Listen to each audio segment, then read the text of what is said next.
Doktor yang bagi tahu saya jangan buat operation. Dia cakap, you muda lagi. Bila you operate sekarang ni, masa depan ada apa-apa hal, you ada satu solution saja.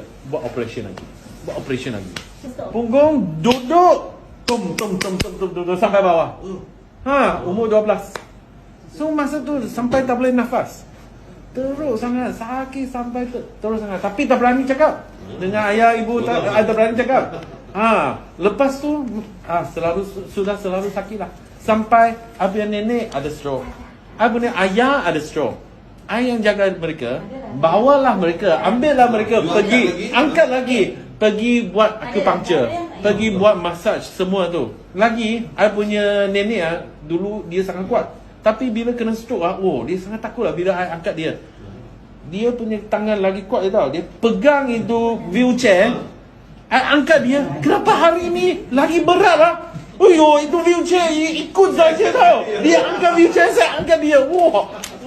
Itulah macam mana cedera lagi teruk.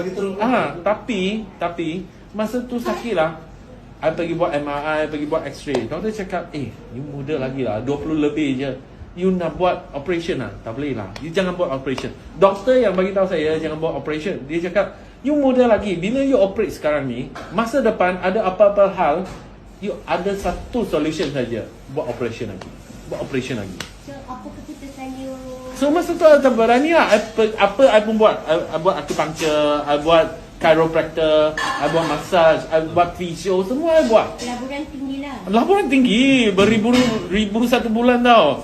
Tapi dia semua ada working, dia ada jalan. Okey, lega sikit. Cuma 2-3 bulan dia balik lagi. 2-3 bulan dia balik lagi. So sampai I tak boleh diri, tak boleh duduk, tak boleh tidur. Gunalah pergi cari minyak yang paling pedih punya, paling pedas punya. Urus sendiri.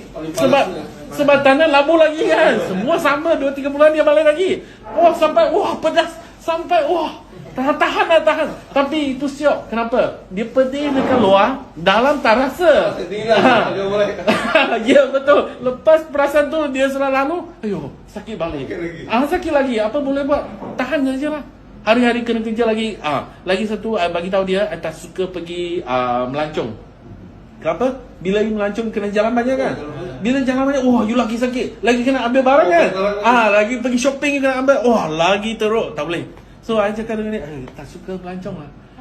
Apa tu? Dengan pakai apa? Alurah lah. Bila I pakai, bulan pertama, kedua, tak rasa apa-apa. Tak ada apa-apa perasaan. Sampai bulan ke-7.